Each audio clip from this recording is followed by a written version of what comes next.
gente! Tudo bem com vocês? Oficialmente, bom dia para todos e todas. Sejam todos bem-vindos e bem-vindas a esse nosso encontro de matemática, preparando vocês diretamente para o Enem, tá legal? Eu sou o professor Cícero e estarei com vocês agora nesse momento falando um pouco sobre um assunto que tem uma frequência gigante na prova: razão e proporção.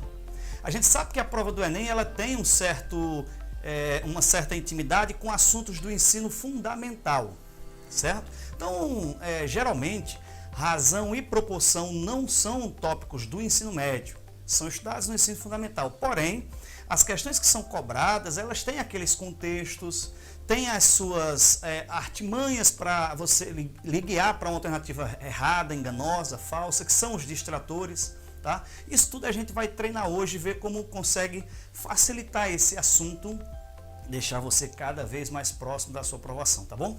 Acompanhe aqui comigo, galera. Nosso tópico, razão e proporção, tá bom? A nossa definição vai ser o seguinte: uma razão nada mais é do que uma relação entre duas grandezas que pode ser expressa em forma de fração, e essa fração tem essas grandezas na mesma unidade ou não, tá bom? Esse numerador, vou colocar aqui, ó. Esse numerador, ele recebe o nome de antecedente. Antecedente, anota aí. E o denominador de consequente. Tá legal? O antecedente e o consequente. As razões elas podem ser representadas dessa forma ou dessa forma aqui, tá bom? Com esses dois pontinhos, beleza? Uma razão, ela não serve para você dar o valor de uma grandeza, geralmente. Ela serve para você comparar, tá? E esse índice comparativo, ele serve para você tomar algumas decisões, tá bom? Eu vou dar alguns exemplos de razões, deixa eu apagar aqui, dar alguns exemplos de razões para você. Por exemplo, densidade demográfica. Né? Vocês acabaram de sair de uma aula, uma super aula de geografia, tá? E a densidade demográfica ela compara exatamente o número de pessoas pela área com que elas ocupam, tá? Essa área pode ser dada em metros quadrados, em quilômetros quadrados, depende da quantidade e do tamanho da área, né? Você vai comparar uma área assim, numa festa que ocorreu numa praça pública, e aí foram perguntar às autoridades policiais quantas pessoas tinham por metro quadrado. Isso aí era exatamente a densidade demográfica do local, tá? E através dessa informação da densidade demográfica, você pode concluir, por exemplo, se tinha muita gente, se tinha pouca gente, se os índices de segurança estavam sendo cumpridos, coisas desse tipo, sabe? Então, outra opção, a área de densidade demográfica de uma região mais ampla, como uma cidade ou um estado, certo? Então, esse índice, que é a comparação do número de pessoas por área, ele descreve para a gente, né, um indicativo para a tomada de decisões futuras, como até distribuição de orçamento público, coisas desse tipo, tá? Velocidade é uma razão também. E ela compara o espaço percorrido com o tempo gasto. Tá legal? Então, essa aqui já é conhecida da gente. A unidade da velocidade é a unidade do espaço percorrido com a unidade do tempo utilizado. Tá legal? Um exemplo fantástico que vai gerar, inclusive, um tópico de estudo da gente, chama-se porcentagem. Essa aqui, ó. Essa aqui é importante demais. A porcentagem. Nós temos um estudo, um capítulo, um assunto só para porcentagem, tá legal? E o que é que ela faz, professor Cícero? A porcentagem ela compara qualquer valor com um número fixo, chamado 100. Essa é a jogada da porcentagem, tá? Comparar um número fixo com um valor 100. Se eu disser a você que em determinado período do mês já foram gastos 17,40 de um salário, 17,40 é uma fração que você demora para digerir, para projetar, para entender, tá? Se você der essa resposta em forma de porcentagem, por mais que seja quebrada, tipo assim, já foram gastos 38,7% do salário. Se isso é fornecido, você já tem uma interpretação muito mais rápida e precisa do que uma fração com numerador, denominador. Então, uma das grandes jogadas da porcentagem é unificar a comparação com um único número, chamado 100. Tá legal?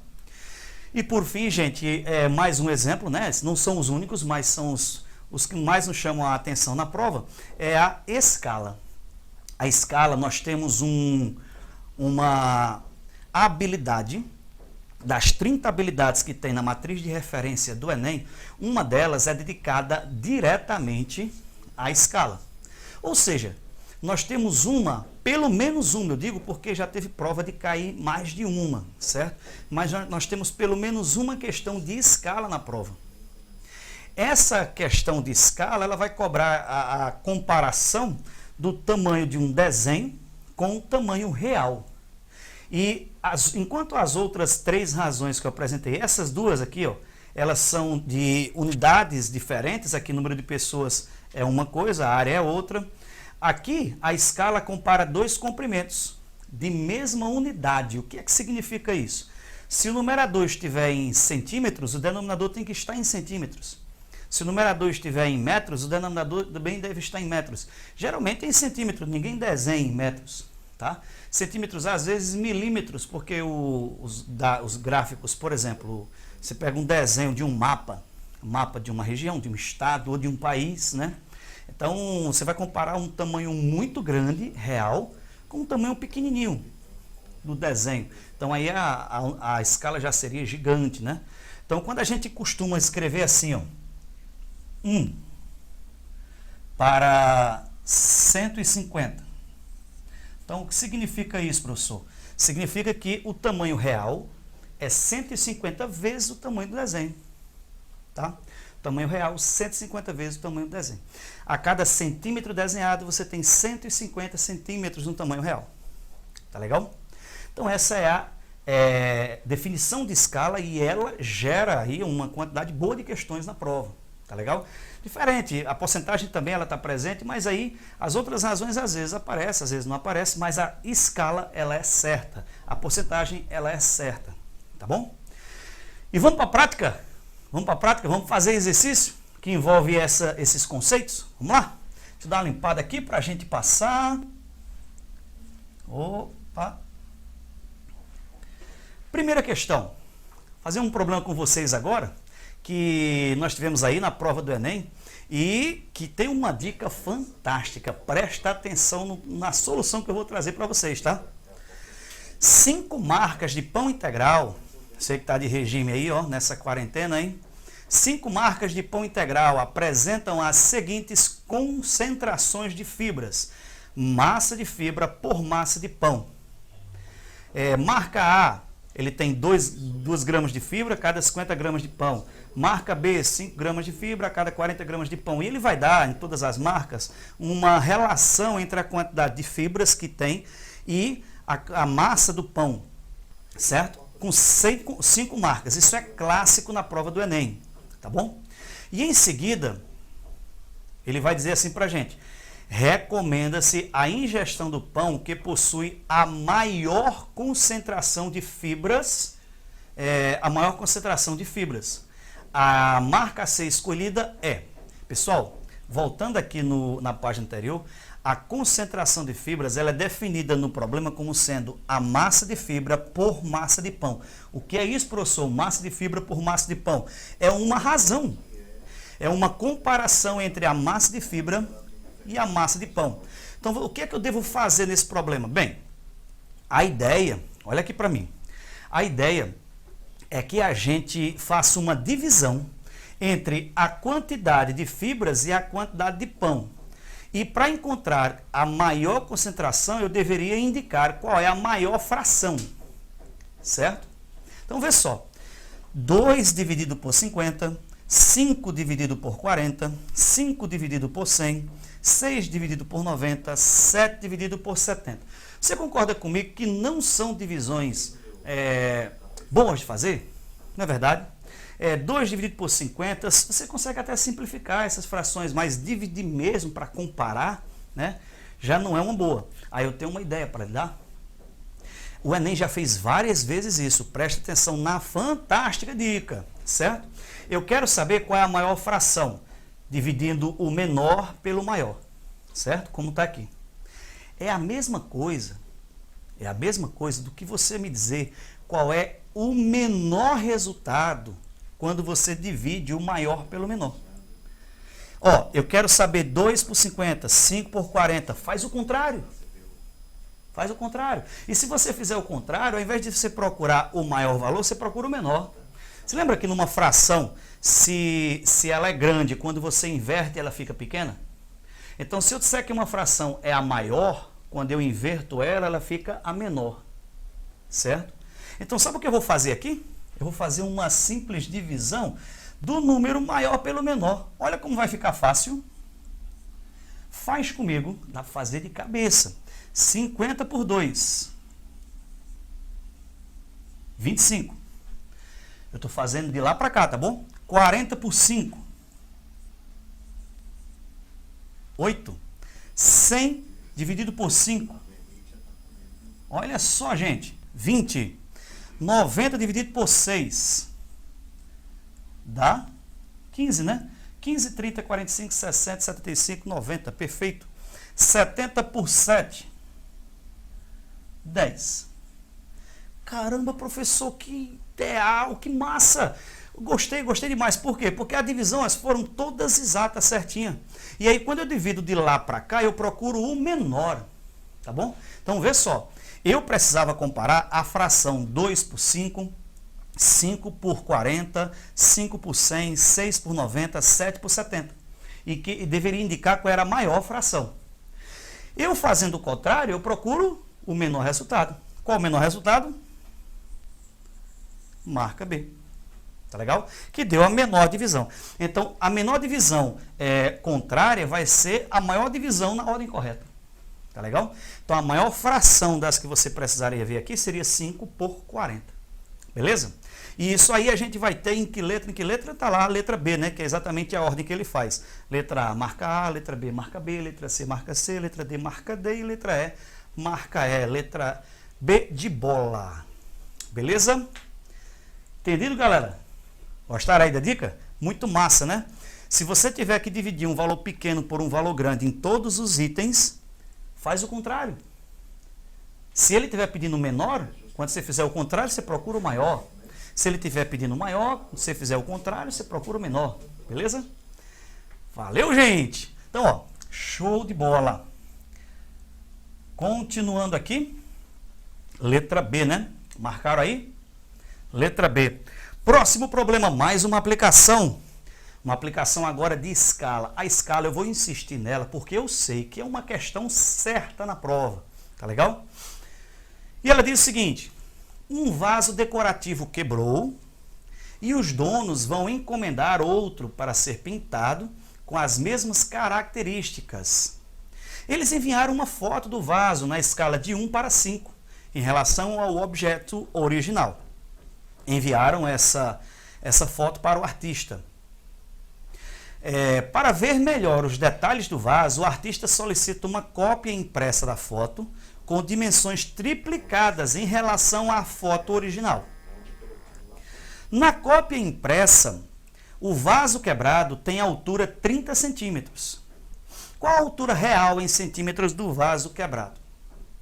Ele faz uma redução em 5 vezes.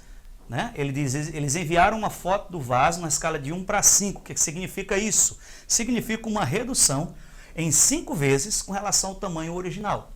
Eles enviaram uma foto. O artista olhou a foto lá e disse: cara, eu preciso de uma foto maior para ver alguns detalhes. Então ele pede uma ampliação em 3 vezes. Uma ampliação em 3 vezes seria multiplicar todas as medidas, as distâncias lá, por 3. Tá? E ele disse que depois de feita a impressão, você vai ter uma altura de 30%. E ele quer saber o tamanho lá original, tamanho real em centímetros do vaso quebrado, certo? Acompanha comigo as modificações. Eu tenho o tamanho real, tá?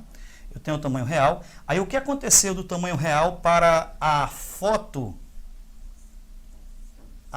fornecida pelos donos lá do vaso? Ele dividiu o tamanho do vaso real por 5. Não é verdade? Ele dividiu o tamanho do vaso por 5.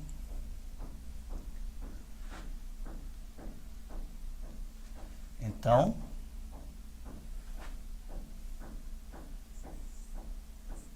dividiu por 5.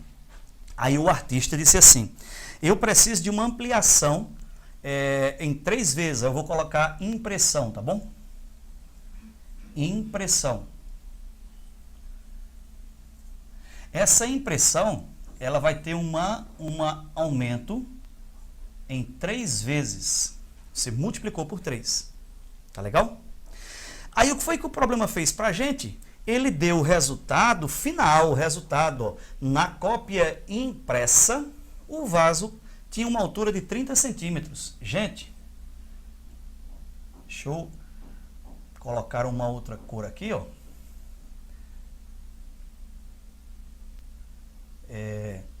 No retorno, ele me disse que isso aqui era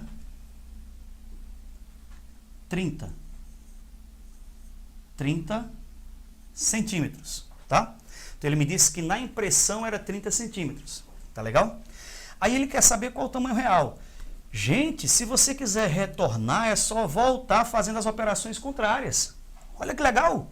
Ao invés de você, ó, daqui para cá não foi multiplicado por 3, para você retornar, você divide por 3, tá? Então na foto, sabe quanto estava? 10 centímetros a altura. Tá? Que aí ele pediu ampliação 3 vezes, ficou 30, não é verdade? E aí no tamanho real, se ele fez do real para a foto dividindo por 5, faz o contrário. Da foto para o real multiplica por 5, fica quanto? 50 centímetros. Cara, é só isso? Exatamente, garoto. E olha só, tamanho real, 50 centímetros. Somente. Tá legal? Que está aí na nossa letra C.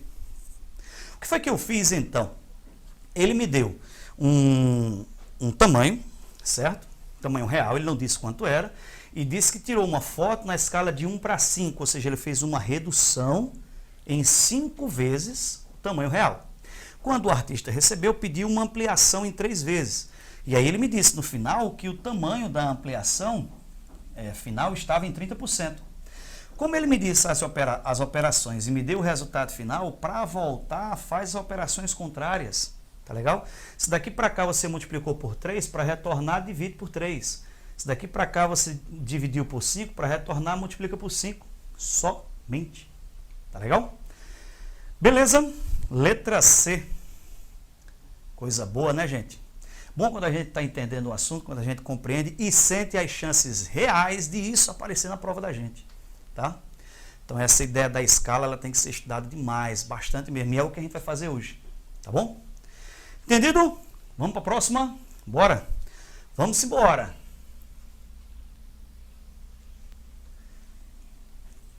Mais uma?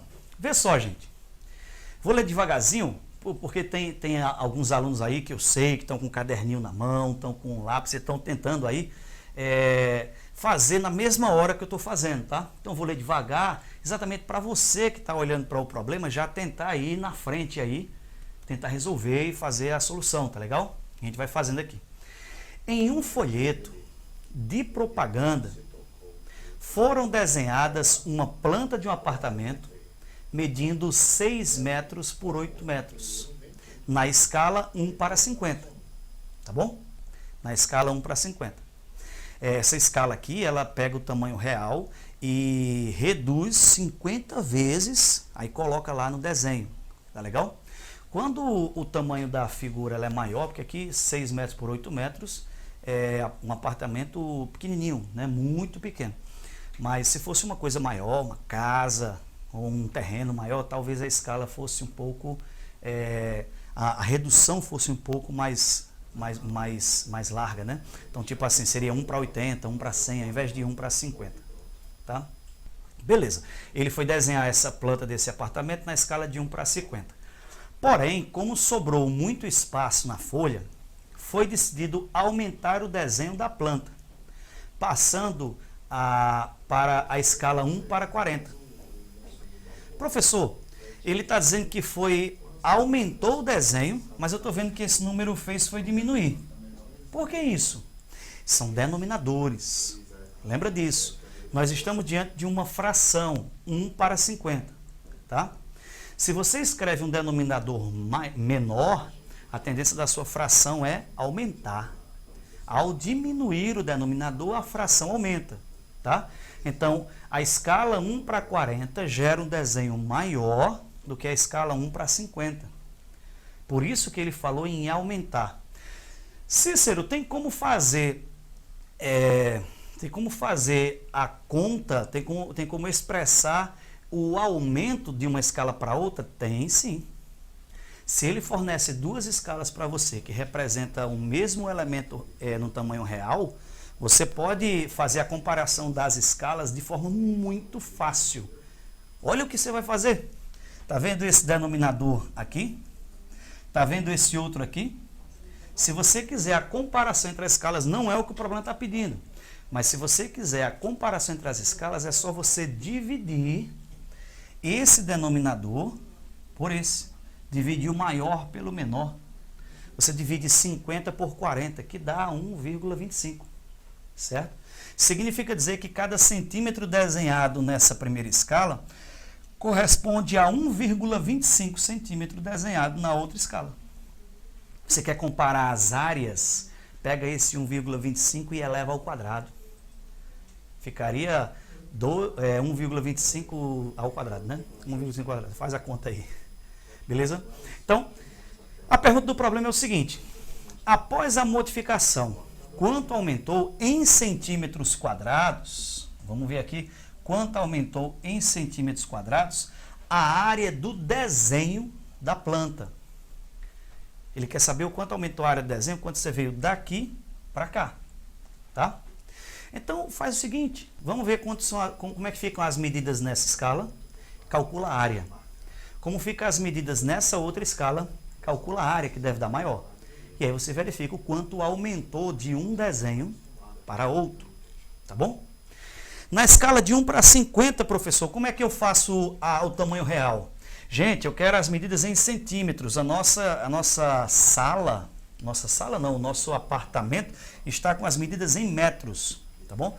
As medidas em metros. Então, vamos colocar aqui 600, colocar aqui em cima, 600 centímetros por 800 centímetros. Esse seria o tamanho dessa região, né, em centímetros, tá bom? Como é que você faz para desenhar numa escala de 1:50? Qual seria o tamanho do retângulo, né, de 1:50? Você é só dividir cada valor desse aqui por 50, gente, tá bom? Então, se eu dividir isso aqui por 50, 600 por 50 é o mesmo que 60 por 5. 60 por 5 dá 12 centímetros.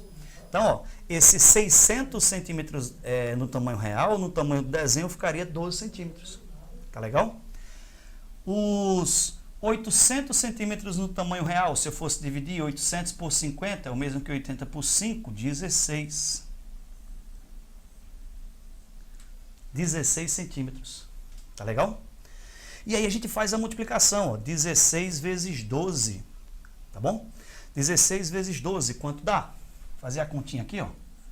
16 vezes 12. 2 vezes 6, 12 vai 1, 2 vezes 1, 2 com 3 e 16 aqui. Ficaria 192 centímetros quadrados. Então, essa seria a área se você utilizar essa escala de 1:50. Tá bom? Utilizando a escala de 1:40, como ficariam as medidas e como ficaria a área?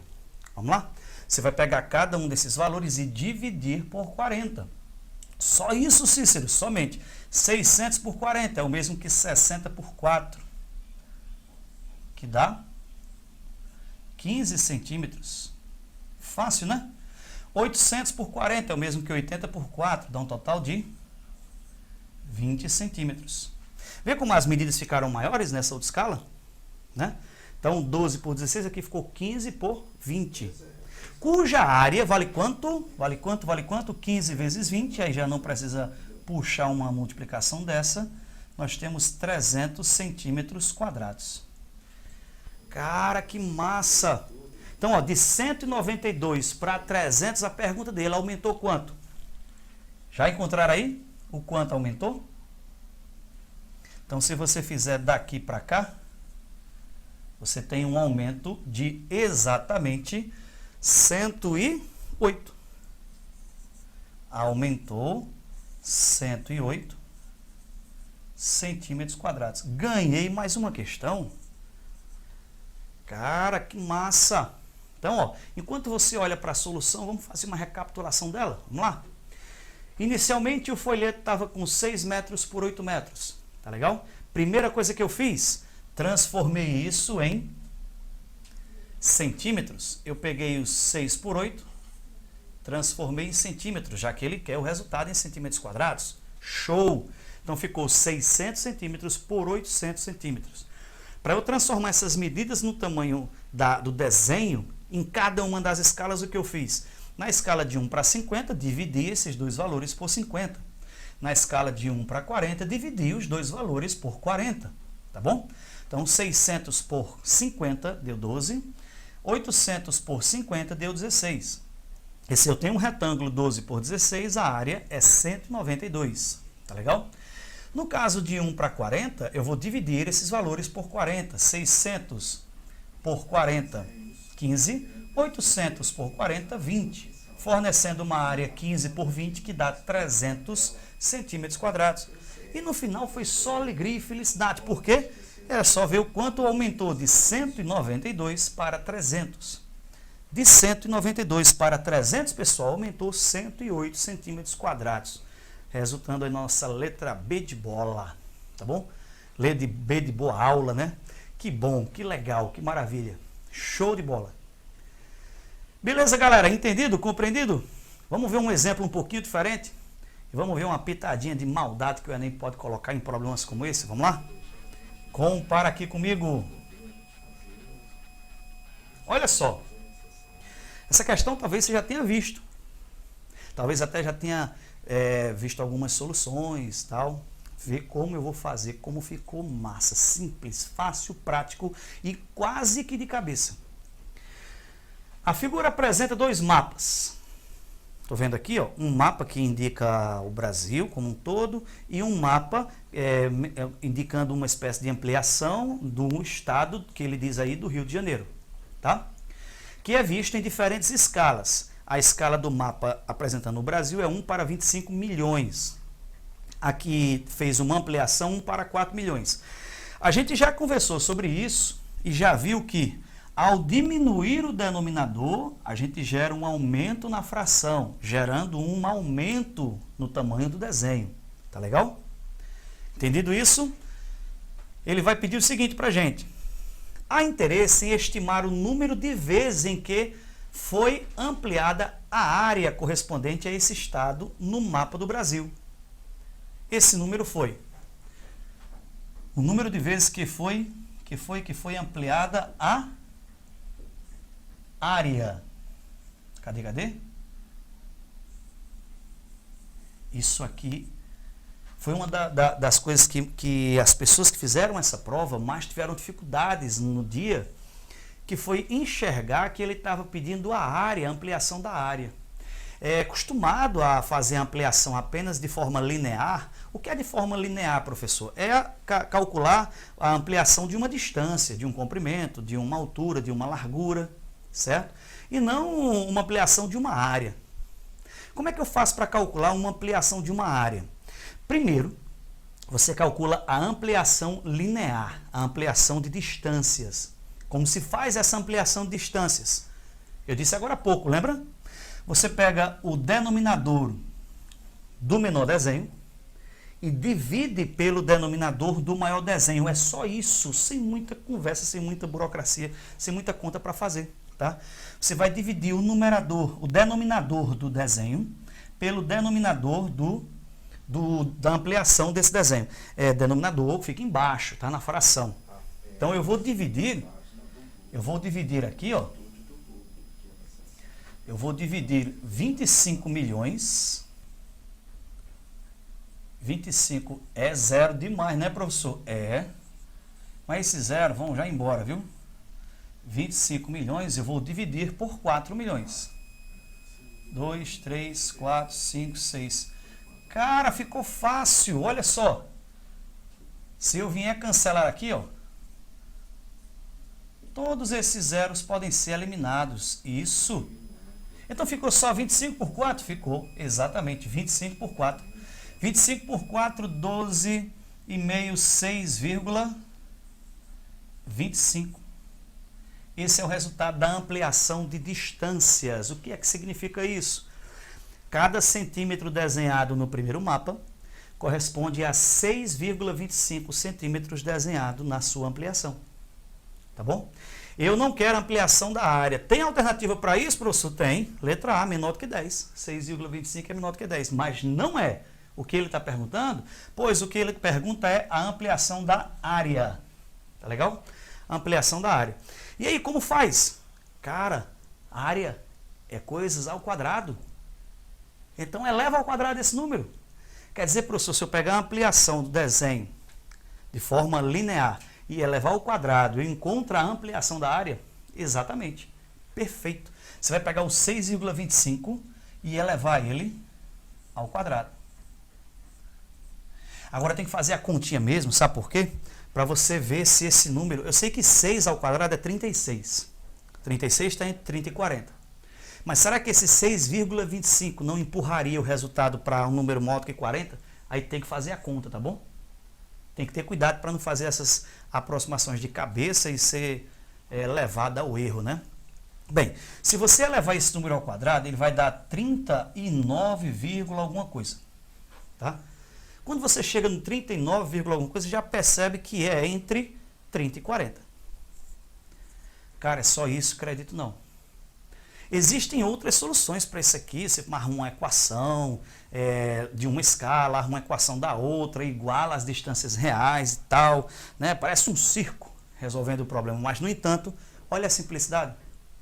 Então, você está interessado em acréscimos, aumentos de escala, certo? Aumento linear é só dividir os dois números. Aumento de área é só elevar aquele aumento ao quadrado. Somente. Tá bom?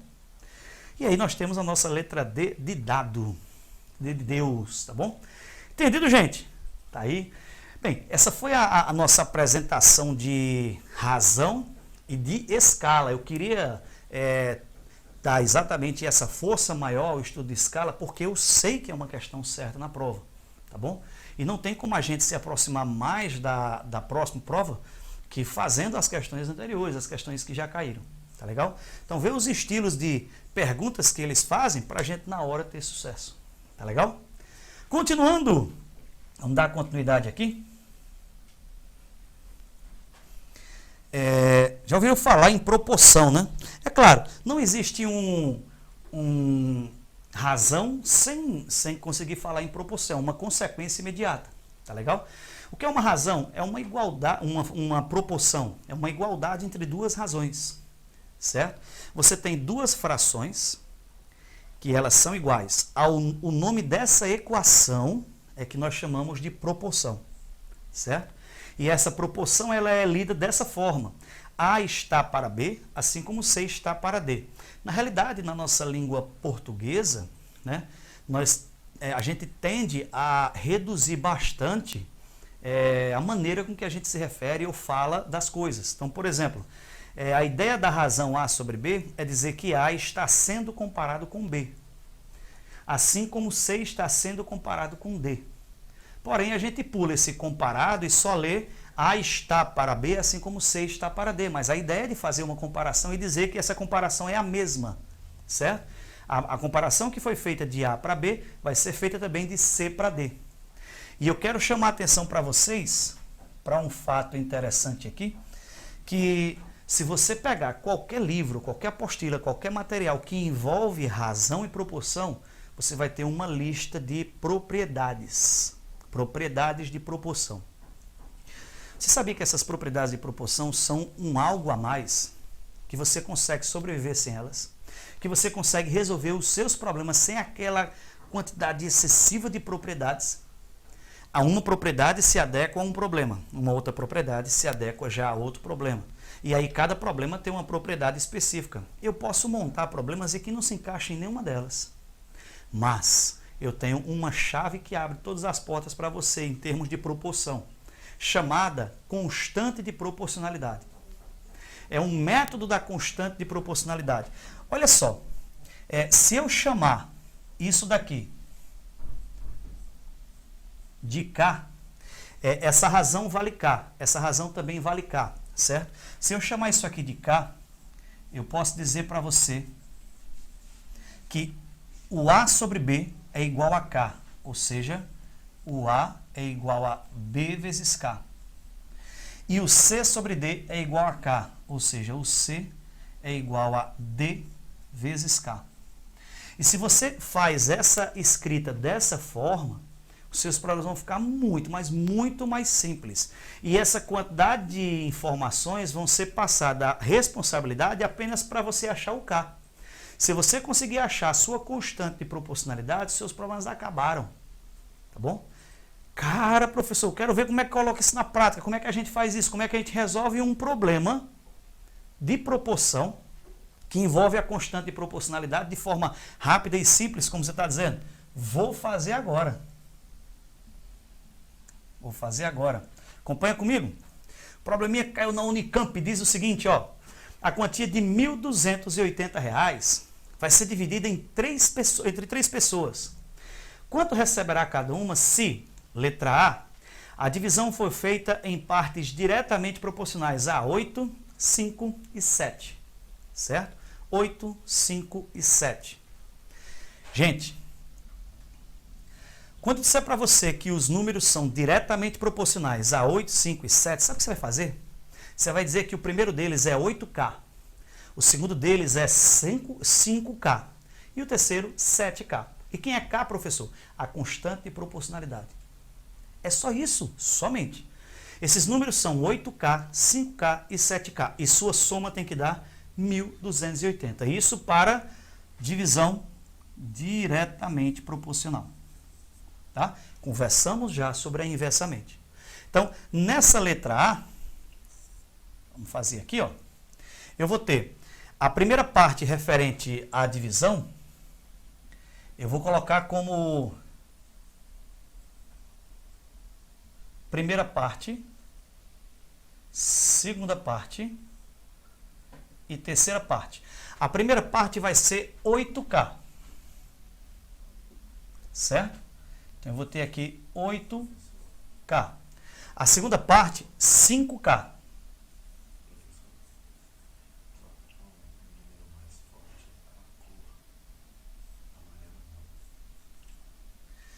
Então, 8K, 5K e 7K.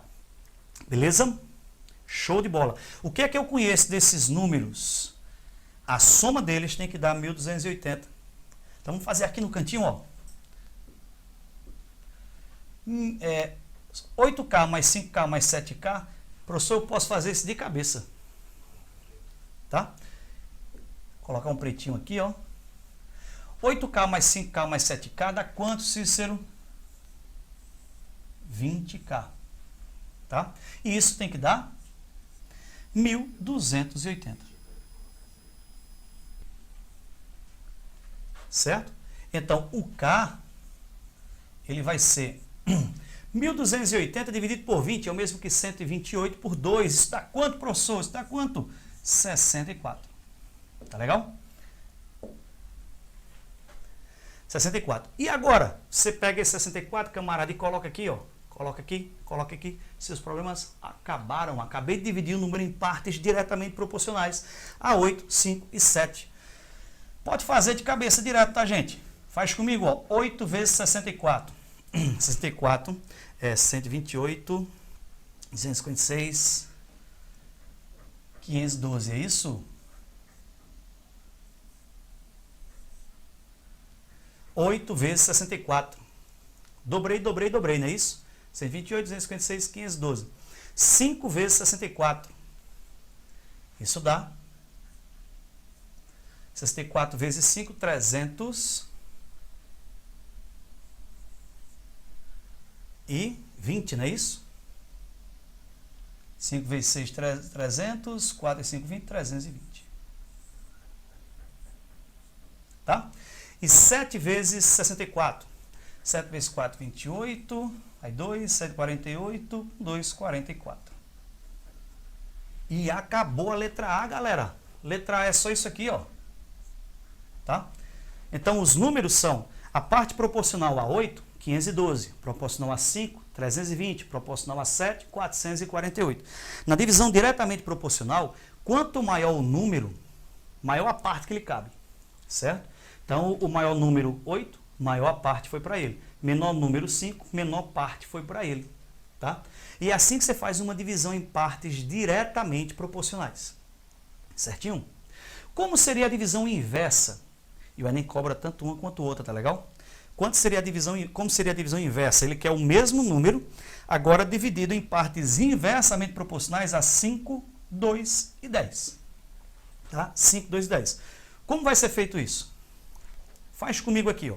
A primeira parte, segunda parte, terceira parte.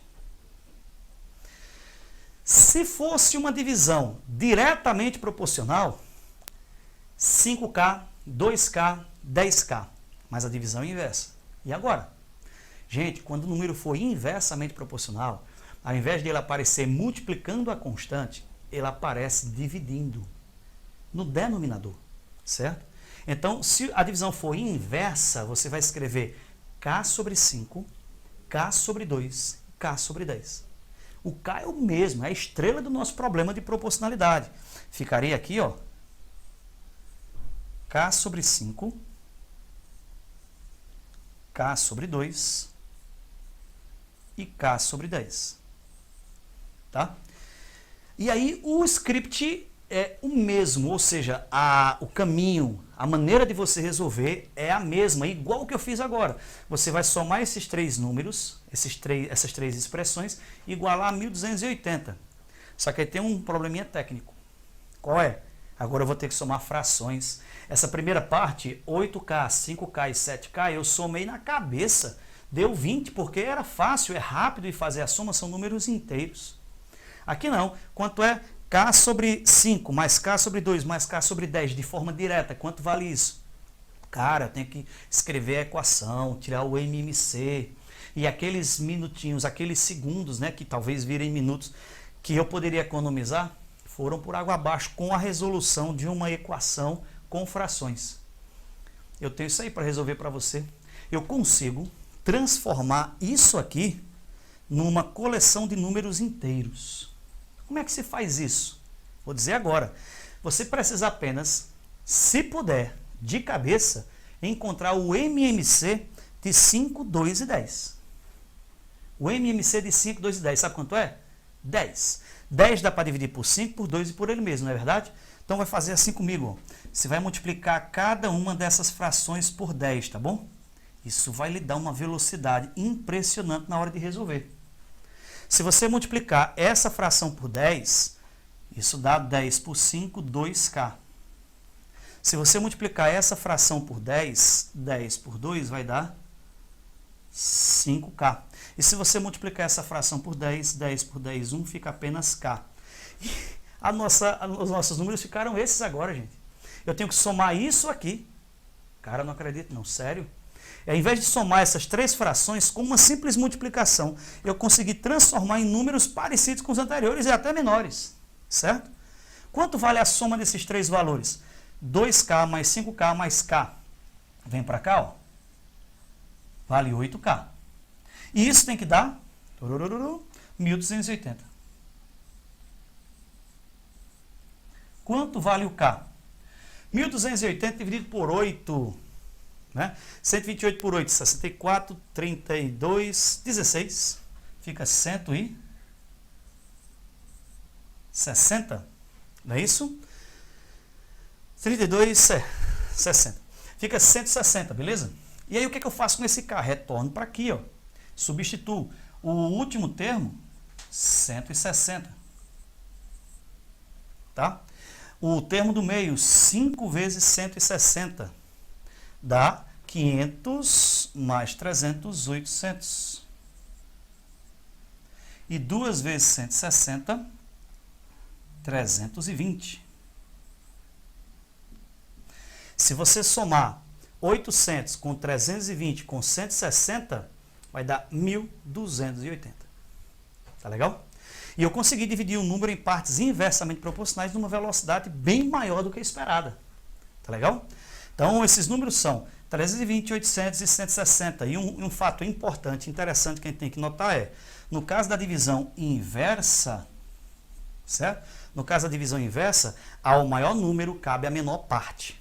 Então, o maior número, 10. A parte que coube a ele foi apenas 160. O menor número, 2. A parte que coube a ele, 800. Isso é o que significa dividir um número em partes diretamente proporcionais e inversamente proporcionais, tá bom? E no caso da inversa, você com essa mágica multiplicação consegue transformar numa continha muito mais simples, tá bom? O que eu estou fazendo com essa multiplicação nada mais é do que uma mudança de constante, tá bom? É como se eu estivesse trabalhando agora com 10 vezes a constante que eu estava. Beleza, pessoal? Como é que o Enem cobra isso? Vamos ver para a gente finalizar hoje? Finalizar com chave de ouro, como é que o Enem cobra isso? Vamos colocar? Vamos aqui. Olha só o presente que eu trouxe para vocês. Pedro ganhou 360 mil. Eita, aqui tinha 3 zeros aqui depois da vírgula, mas eram só 2, né? Eu acho que na prova também tinha só 2. Eu ia lendo 360 milhões. 360 mil em uma loteria federal, certo? E resolveu dividir integralmente o prêmio entre seus 3 filhos, Ana, Renata e Carlos, de forma que cada um receba uma quantia que seja inversamente proporcional às suas idades. Grave aí o que a gente fez agora há pouco, tá? Inversamente proporcional às suas idades. Sabendo que Ana tem 4 anos, Renato 5 anos e Carlos 20 anos, receberão respectivamente, lembra? Inversamente proporcional ao menor número, cabe-lhe a maior parte. Então, quem vai receber mais? Quem tem menos idade, no caso de Ana. Renato vai receber um pouco mais também, e Carlos, que tem 20 anos, é que vai receber bem menos. Esse foi o padrão entendido aí pelo pai Pedro, né? Certinho? Como a gente faz para distribuir esse número? Olha, 360 mil, se você quiser dividir o 360 e depois acrescentar os zeros, possível, tá bom? Não tem problema. Então, ó, faz comigo, vamos lá? Eu vou ter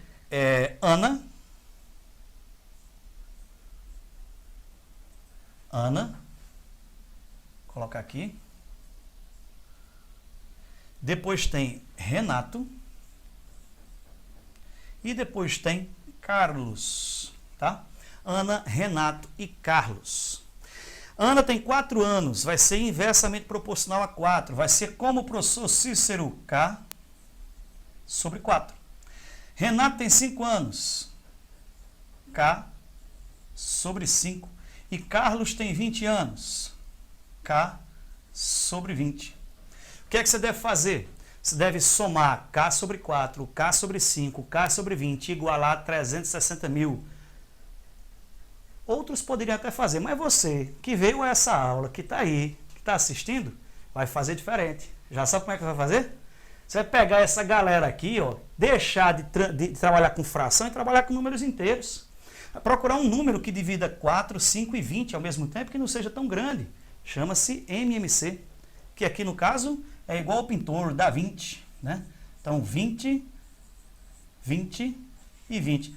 Caramba, professor, muito parecido com o que você fez agora há pouco, do 10. Exatamente. E essa é a intenção da gente. A gente faz esse problema aqui, quando chegar próximo da prova ali, ao final de janeiro, você já dá uma recapitulada, uma revisão do que você fez agora. Tá legal? E sucesso na hora, né? Faz a continha comigo aqui, ó. 20 por 4, 5K. 20 por 5, 4K. 20 por 20, K.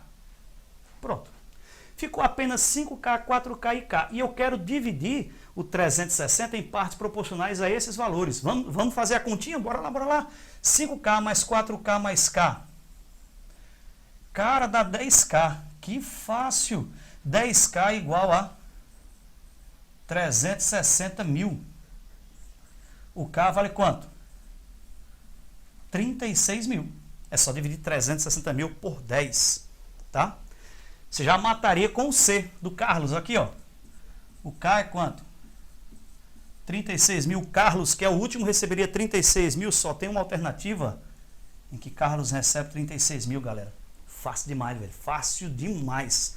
Quer resolver um problema rápido de divisão proporcional? Tá aqui a solução para você. Tá bom? E hoje foi um show de matemática, né, gente? Se você quiser os outros resultados, vem para cá e substitui, ó. 5 vezes 36, 4 vezes 36, de cabeça. 5 vezes 36 dá 180 mil. 180 mil. 4 vezes 36, aposto que é 144 mil. Ah, professor esperto. Tá aí, gente. Tá legal? Ó, tem um local em que eu costumo colocar os meus lances matemáticos, né? Uma coisa bem matemática, puramente matemática, que eu costumo colocar probleminhas de lógica, né? Que é lá no Instagram, no @Cícero_Mate, M-A-T, certo? E aí é massa, porque você tem alguns probleminhas do Enem também e tal, só de matemática, nada mais. É um momento para você vislumbrar essa disciplina, né? E eu queria agradecer muita participação de vocês hoje, certo? Espero ter contribuído com esse tópico interessantíssimo, né? Um tópico que tem chances reais de questões na prova, tá bom? E que fica por aqui o meu abraço, tá legal?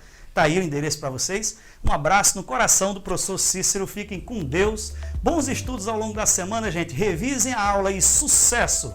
Essa é a sua hora. Valeu! Tchau!